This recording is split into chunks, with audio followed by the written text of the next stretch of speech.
Hello, friends, and welcome back to another episode of the RevRx podcast. I'm so glad you're here, and I can't wait for you to meet our special guest today. I'm honored to have with me Professor Nancy Pearcey. She is such a fascinating individual, and she's going to talk to us today about something that I think is one of the biggest problems we have in America and in the American church today. It is toxic masculinity. But Nancy, thank you so much for being here, and welcome to the show. Thanks for having me. I appreciate it. Yeah. I told you offline, you are my go-to resource for all things toxic masculinity.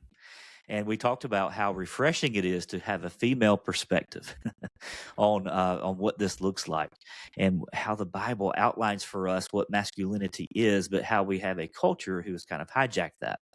We're going to talk about that in depth today as we go forward, but I'd love to hear a little bit more about you. Can you introduce yourself to our audience?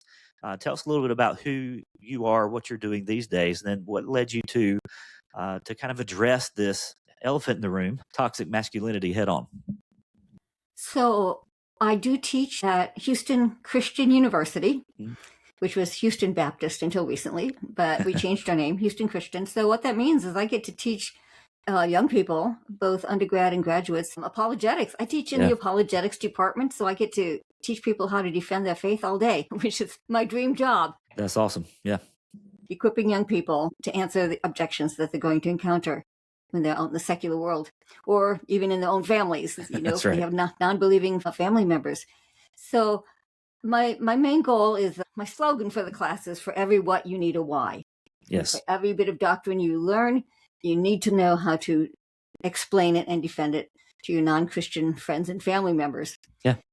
So, and my books, all of my books have something to do with apologetics. Even this one, The Toxic War on Masculinity, the goal is to help Christians understand where the secular culture is coming from. You can't really stand against a trend, a social trend, unless you know where it came from and how it developed. So my goal was to explain, how did the secular world get to the point where it actually considers masculinity toxic, and how can we respond as Christians? So good. And for you guys that are watching this, here's a copy of The Toxic War on Masculinity. It is highlighted and underlined and referenced several times on my copy. Absolutely love it. You are a wealth of knowledge, and God has gifted you in some unique ways, Nancy. So thanks for sharing that with us and with the world. But today, I'd like to start off with some good news. One of the things that you mentioned in your book, and I think is really important and really fascinating, the culture tells us that masculinity is toxic. But studies indicate that there's actually a lot of positives when it comes to Christian men embracing biblical masculinity. Can you walk us through some of that research that you found? Yes, I was so glad that I sort of stumbled on this research. I'm looking at, why does our secular culture call masculinity toxic? And suddenly I found the answer is a Christian view of masculinity. And it's not just, a preacher trying to rev us up. It's actual studies done by sociologists and psychologists. And of course, Christian men, if anything, are said to be exhibit A of toxic masculinity. I'll give you just one quote. I have a whole page of quotes, but the founder of the Church 2 movement, which followed the Me Too movement, actually said, the concept of male headship feeds the rape culture that we see permeating American Christianity today. So that is what we're up against. But what happened is the sociologists, the social scientists, were listening to this and saying, well, where's your evidence? You're making these accusations, but where's your data? Yes. And so the good thing about Christian men being targeted is they got studied.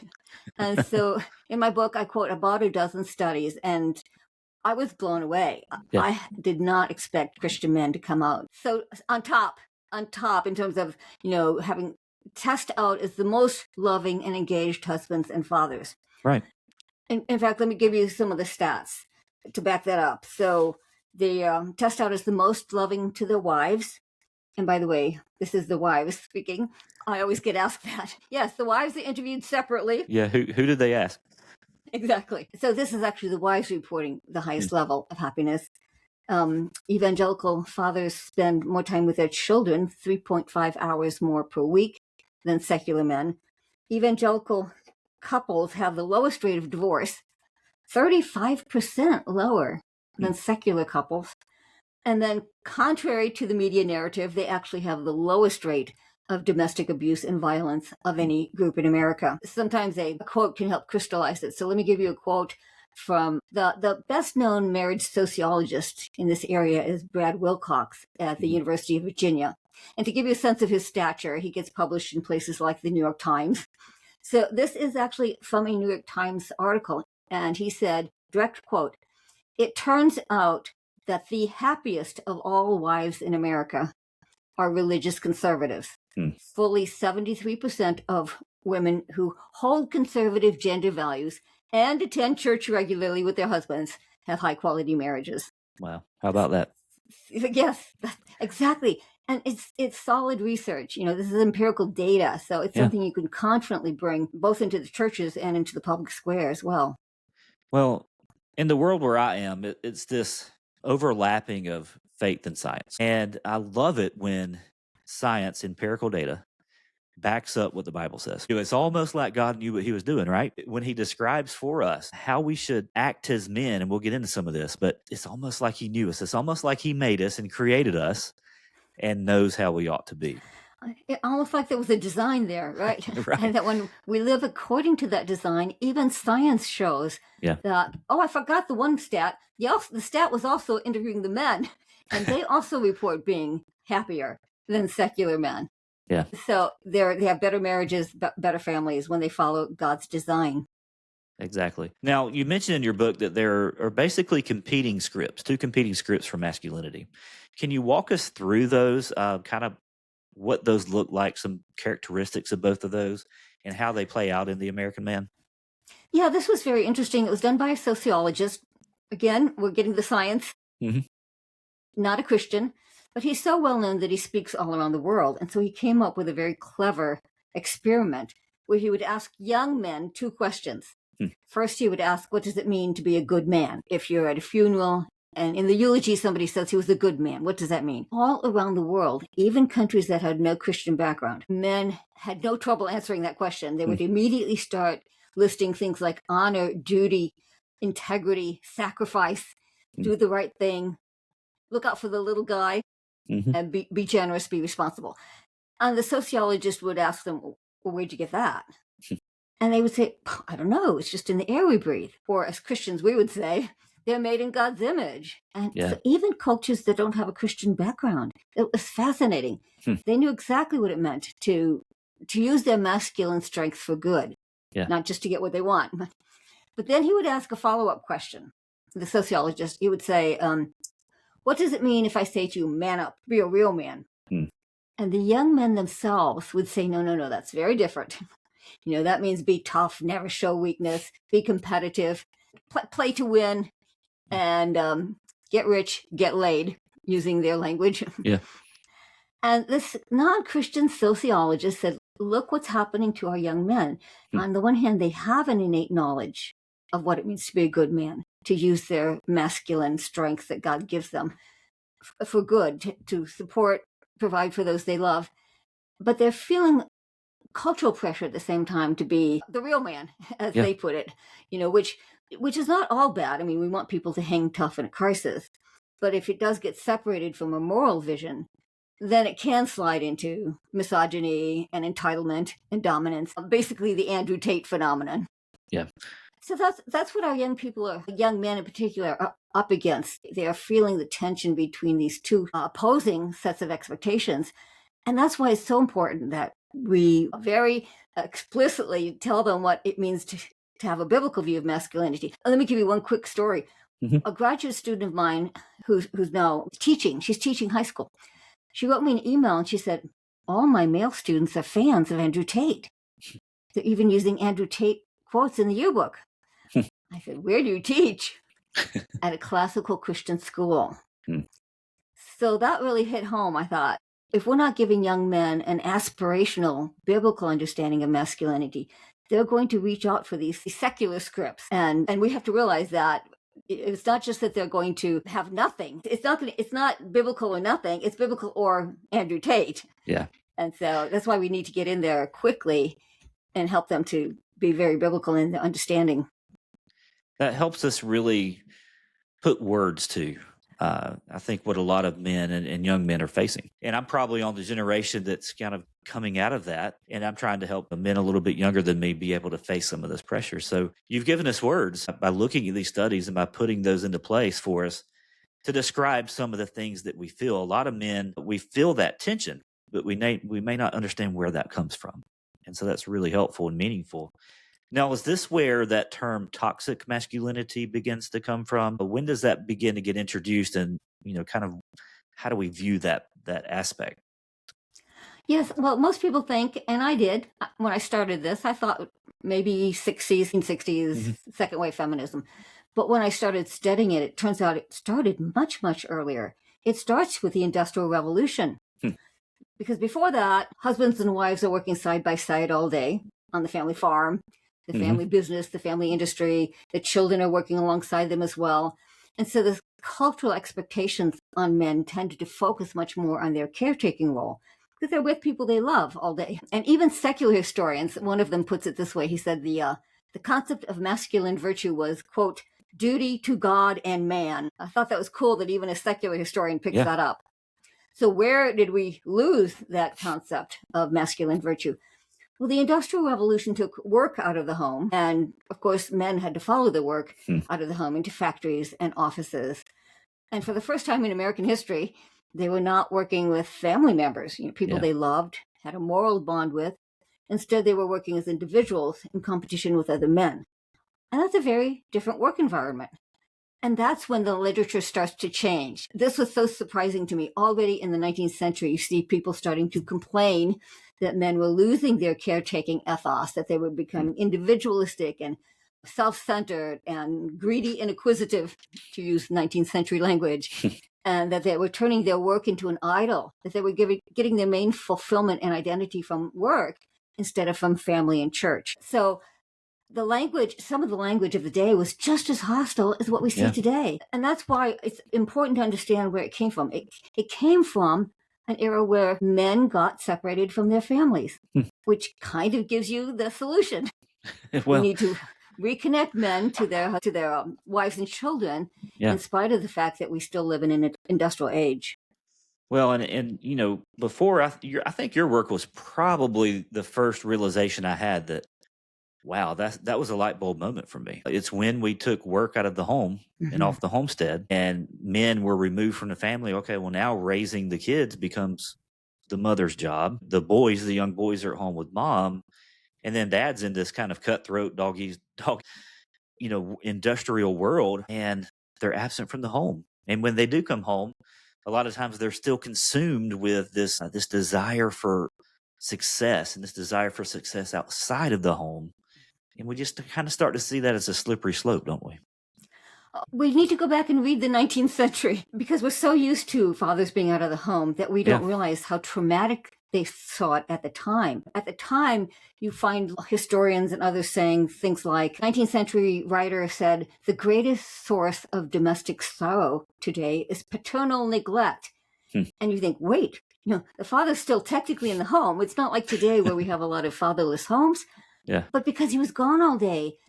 This was a huge change. One of the most influential women of the 19th century was the head of the Women's Christian Temperance Union.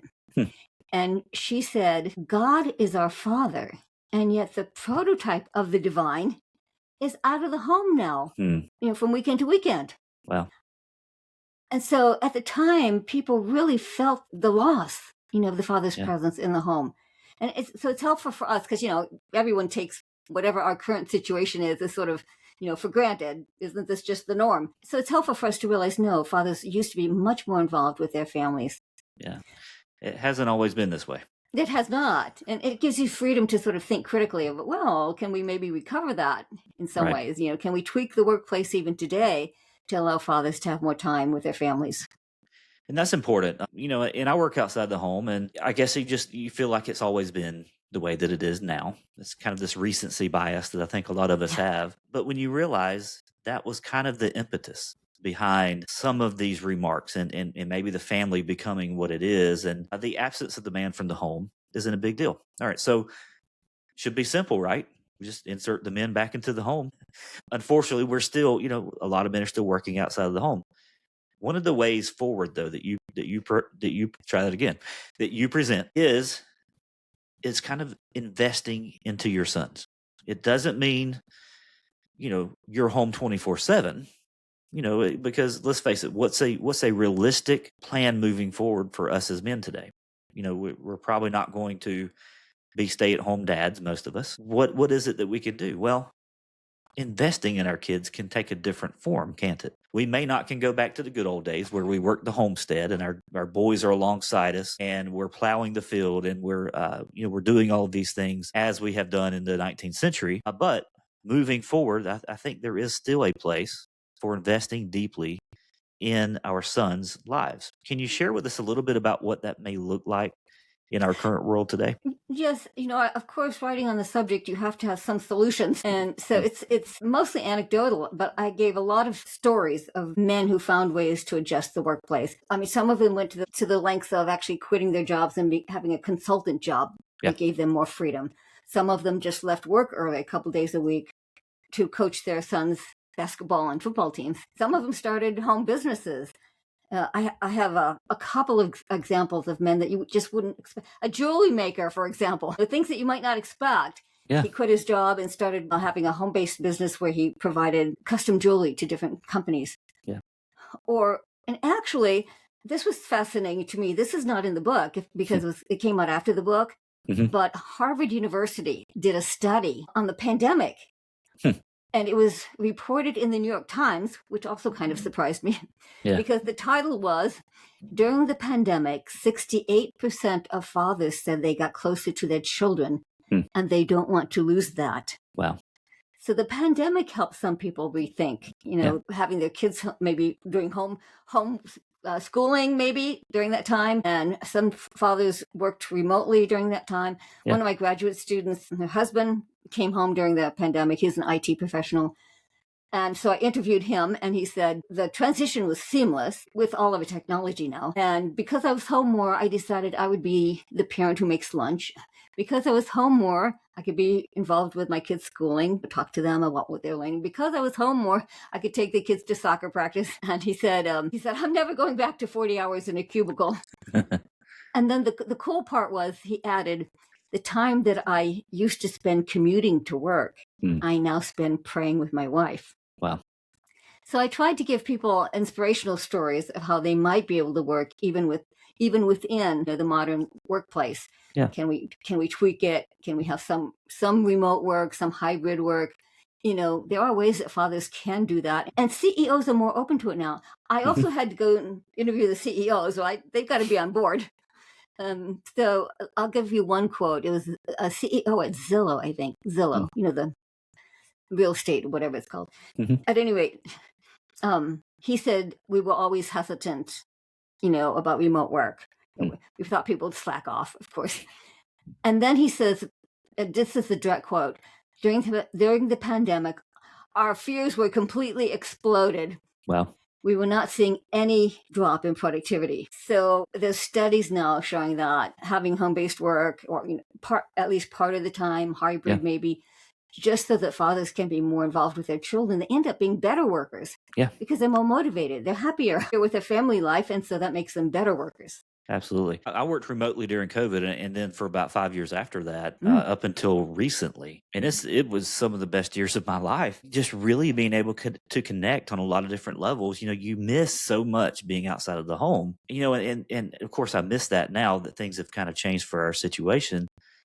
But every move I've made in my career, I have made towards a work-life balance, towards improving a work-life balance. When I first started my career in pharmacy, I was working 14-hour days. Yes. I was working every other weekend. I gave that up for a job where I would only work every other Saturday, off on Sundays. That was important for my faith. With that came a pay cut. Traded that in for a job where now I'm off on weekends altogether, and then I'm home by 5 o'clock most days. And that came with a pay cut. But you know what? You can't put a price on that investment that you're making into your family. That was some of the other studies that I have in the book. Were studies of men who did take pay cuts, like you said, the daddy penalty. Yeah, they paid the daddy penalty, and when they were interviewed, they all said what you said just now. It was worth it. Hmm. The family relationships being stronger, was so much more fulfilling. Time magazine reported on a study where 70% of men, that's a pretty high number, said that they would trade a higher salary for more time with their family. Yeah. And a lot of times they can't say that at work because they feel like they're being accused of not being Right. committed enough. Right. But yeah, it's priorities, right? One of our students did experience that, by the way. All he did was leave work at 4:00, 2 days a week, to coach his kids' sports team. And his boss told him he was coasting. But he did it anyway. And as his sons grew up, they said, hey, we want to be a dad like you, which is much better than any workplace awards. Yeah. Well, we've all seen it, these ideas that you're replaceable at work, but you're never replaceable at home. The minute you're gone at work, they're going to be hiring someone to come behind you and you're expendable. But, your kids are watching. And that's something that motivates me. It scares me sometimes because I think a lot of times we just, we wonder if we're doing well. But they're watching us and they're seeing what we prioritize. And, if we're prioritizing the dollar at the end of the day over time with them, they see that and they realize that choice is being made, and they may not be able to put that into words. But I heard there's a sermon illustration I've heard time and time again of this little boy that asked, he says he has 50 cents and he wants to know how much of his dad's time that can buy because he's always leaving for money. And it just breaks my heart when I think about that. And there's no shame or judgment. That's not what we're after. But we're after men finding their fulfillment in the things that they were created to find their fulfillment in. That's really where I think human flourishing begins, is when we do things God's way. And again, studies show that men do get a great sense of masculine fulfillment from being involved, engaged husbands and fathers. You see, the modern world tends to think, well, men get their fulfillment from work. That's just the assumption. And it is understated, it is underestimated how much of their masculine identity does come from their role in the family. I think it's the National Fatherhood Initiative. They do a lot of studies on this. Yeah. And they found that fathers, just as much as mothers, say that being a parent is important to their identity. They didn't expect that. They thought women would say it and men would not. But no, they were equal. Men also said that they got their sense of fulfillment and identity from their families. Yeah. So I think sometimes we have to stand against the cultural messages. Yes. That tell us, the real man is the one out there sacrificing his family to get ahead. This is how one person put it, in one of these studies. He said, in America, it's become okay for men to succeed in work and fail in their families. I thought, well, that's a statement of how the secular world does see it. That's right. And I think most men of faith that I know, they feel that tension. They want to be good dads. They want to be present dads. They want to be dads who invest in their family. But we're dealing with these competing desires. We live in a world that very much shapes the pressures that come along with being a man and being a family. Now, you mentioned the way that society depicts men, and I wanted to that's a good segue. I want to talk about a little bit of what I call the Homer Simpson effect. There seems to be with society, whether it's intentional or not, and I'll let you talk about that, this description and this depiction of dads as like just incompetent idiots. Dads are just sitting around drinking beer all day and don't really know what's going on. And I think Homer Simpson kind of sums that up for us, particularly for us in my generation. Grew up maybe watching the show or seeing some of that. But where did that come from? And, where does that take us as a society? Yeah, I'm so glad you brought that up because I was thinking we need to cover this. Yeah. Because again, part of the culture that discourages men from becoming fathers is these negative stereotypes that are in the media, in movies, in advertisements. The father's always the bumbling idiot, the butt of the joke, Homer Simpson, married with children. My son loved the Berenstain Bears. Yeah. Did you ever read those? Yep. Because, well, there's more than 50 books now, but the first... Sure. The father was always the idiot, he was childish. He was more childish than the children. So where did that start? Again, in the 19th century, when men started leaving home to work in factories and offices, for the first time, men were not in touch with their children. What's happening with them throughout the day? What are they thinking? What are they feeling? What are their experiences? And so fathers in particular, began to be described as superfluous, incompetent, and unnecessary, and irrelevant. That's when it started. Yeah. I was shocked, again, to see how early it started, 19th century already. men would, if you're not there and if you really don't know the family dynamics very well, you come in and sort of, like an elephant in the, in the, what's it called, in the jewelry shop? China shop. Bull in the China shop. The bull. Sorry, my analogies are getting mixed up. Mixed metaphors. But yes, so they would come home and they wouldn't be that familiar with what's going on in the family. And so it was so sad to me to see the negative stereotypes of fatherhood go all the way back there. And again, what's the solution? The solution is for fathers to reconnect with their children so they are familiar with what their children are experiencing and thinking.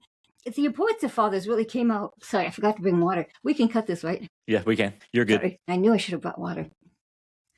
The importance of fathers really came out in a study that I describe in my book. It was a 35-year longitudinal study. It fills the whole book. Yeah. The description of the study is the whole book that came out, and it won several awards because it was such a great study. And it was on how parents succeed in passing on their spiritual and religious commitments to their children.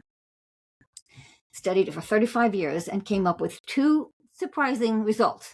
The first result was fathers matter more than mothers. Mothers have an impact too, but if a father's a committed Christian, his children are more likely to follow him.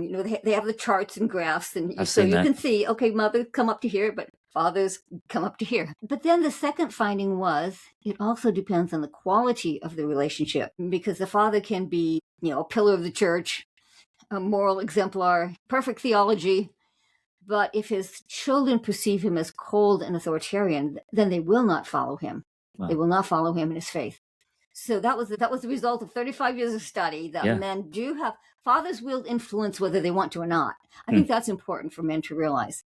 100%. And then secondly, the quality of the relationship actually makes a difference. And that's a huge study. For those that may not be familiar with scientific research, we don't do many studies that are longitudinally 35 years. That's really, really valuable information.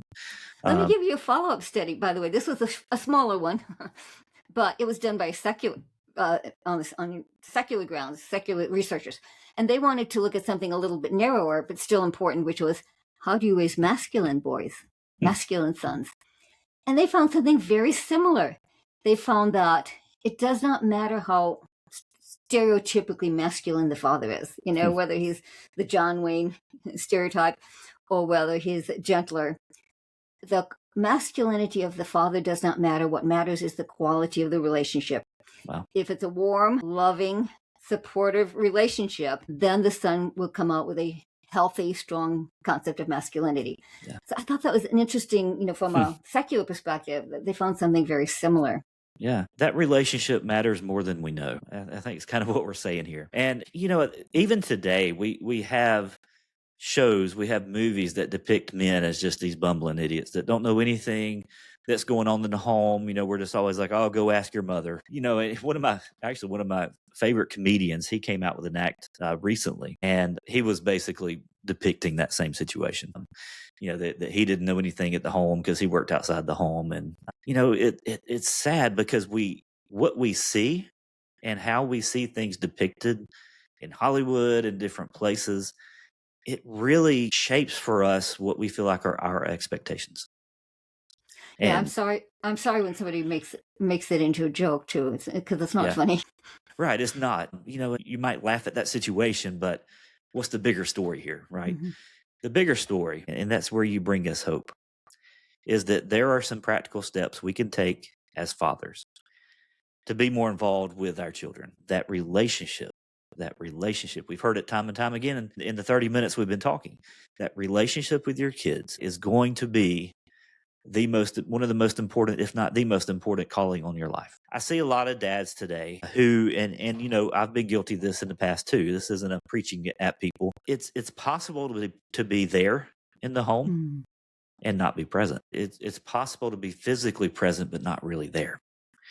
And we have such distractions that are available to us, such as things like this.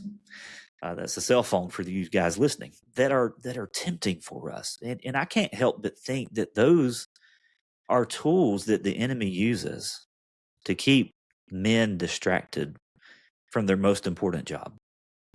And their most important job is to be the spiritual head of the household, to be the father to those kids, to be setting the example for the next generation, and to not let society define who you are, but to let God define who you are as a man. And let me throw up a warning too, because the study showed that there were actually two kinds of evangelical men. The first pushback I always get is, but haven't we all heard that Christians divorce at the same rate as the rest of the culture? Well, it turned out that's not true of the men who are genuinely committed and attending church regularly. But the researchers went back to the data and separated out men who are just nominal Christians. My students don't know what nominal means, so I have to explain. Let's talk about it. NOM is Latin for name, so it means in name only. So these are men who might identify as evangelical based on the family background and so on, but who attend church rarely, if at all. And they test out dramatically different. They actually, their wives report the lowest level of happiness with their marriage. They spend less time with their children even than secular men. They have the highest rate of divorce. They have, let me check my notes here. They have the highest rate of divorce, 20% higher than secular men. Wow. And then the real shocker is they have the highest rate of domestic abuse and violence of any group in America. That's unbelievable. Wow. So the sociologist who did the largest study wrote an article for Christianity Today, and his conclusion was the most violent husbands, with the italicized, the most violent husbands in America are nominal evangelical Protestant men. So that's what the church is up against, in the sense that, how do we support and encourage the men who are doing well? Because that's what the studies show. The men who are committed Christians, as you put it earlier, the ones who are really trying to live out God's design, actually do test out as the most loving and engaged husbands and fathers. And we should, by the way, encourage them, because they're just as discouraged as anyone else. That's right. We all face the same struggle. And then how do we reach out to these nominal men who are identifying as evangelical, hanging around the fringes of the Christian world enough to pick up language like submission and headship, but who are infusing it with definitions from the secular culture? So that's why we need to understand the secular culture, because otherwise, we don't have a critical grid and we absorb what the secular culture is saying. And the church needs to have a way of encouraging the first group, the committed men, and then reaching out. How do you reach out and disciple these nominal men who you might say are ruining our reputation? Well, that may be where the toxic part comes from. Yes, exactly. By the way, I read only one study that gave actual numbers, because, you and I probably hang out mostly with fairly committed Christians. So I thought the nominals would be small. Well, it turns out nominal men and committed Christian men are about the same size. So if you meet someone who claims to be a Christian, there's about a 50-50 chance that he's a real Christian. I think young women need to know this, by the way. I do too. Yeah, that's eye-opening. And, especially, I'm down here in the Bible Belt. You're probably included in that too. I can see that. It's eye-opening, but it's not all that shocking, because it becomes almost a country club of sorts. I'm going to be part of the church. I'm going to be Christian because I'm not Hindu. I'm not Buddhist. I'm not, fill in the blank. That's my family background, but the fruit's not there. And I shared with you a little bit about my personal story offline, and I won't share a lot of that here, but I've done that in some previous episodes. But, I think it comes down to our relationship with the Lord spills out into our relationship with everyone else. For a large part of my life, I was probably nominal Christian. I went to church. I was actively attending, but that was the extent of my Christianity. I did not know the relationship that was available to me. And I think that's where discipleship, like you said, really plays a key part. There's all sorts of people running around thinking that checking the boxes for Christianity is all that there is. And so by taking them deeper, by discipling them as a church, by finding these people and not saying, hey, who's a nominal Christian? Y'all come to Bible study with me. But you know what? Find your one more. Find someone in your sphere of influence that the Lord has put on your heart. I think that's the way forward. And Nancy, you have been so kind to us in this time together. You've given us all this information. I'd love for you to kind of pull it together this way. If there's a dad listening, what practical steps would you give him that he could take to be more involved with his kids today? Well, let me start with one more study, Mm-hmm. because this gives people hope and encouragement. Yeah. But it was done by a non-Christian anthropologist who did the first ever cross-cultural study of concepts of masculinity. And he found that, of course, there's vast differences between different cultures, but he found a common core of what it means to be a good man held by all these different cultures, even ones without a Christian background. And here's how he summarized it. He calls it the 3 Ps, that the good man is the one who will provide, protect, and procreate. In other words, have kids. Yeah. I wish he'd said parent. That sounds better. Yeah. Yeah. Be a good parent. But provide, protect, procreate. And I thought that was, again, an encouraging sign that men are made in God's image. And we can be confident when we talk to men that they have that innate knowledge. There is something there that we can encourage and affirm, that they do know what it means to be a good man. They do know that their unique masculine strengths have a purpose, have a reason. Men need to have a sense of, indispensability. Mm-hmm. And they are indispensable in the family. So on a practical level, I would say, I would stress especially sons, because with fathers out of the home, here's what historians tell us. When fathers left the home after the Industrial Revolution, at least girls had their mothers still in the home to give them a model of what it meant to be a woman. Right. But boys no longer had a model day in and day out of what it meant to be a man. Yeah. So it was actually more harmful to boys than to girls. One man, Robert Bly, who's considered the founder of the men's movement in the 20th century, you know him, he said the love unit most damaged by the Industrial Revolution was the father-son bond. And another a sociologist says, for the first time, American boys experienced an identity crisis. That term became popular in the 60s, but actually it started much earlier for boys. Yeah, wow. And another historian says, boys lost their connection to the adult world of men. Yeah. Because all of a sudden, everyone raising them was a woman. The mothers, the teachers, the Sunday school teachers, they often didn't have a male teacher until maybe their teens. So the answer is, I would especially like to see men, fathers, connect with their sons. Yeah. I think churches actually should have a ministry to fatherless boys. Yeah. 40% of American children are now growing up apart from their natural father. 40%. It is the highest in the world, highest rate of single parenthood in the world. Wow.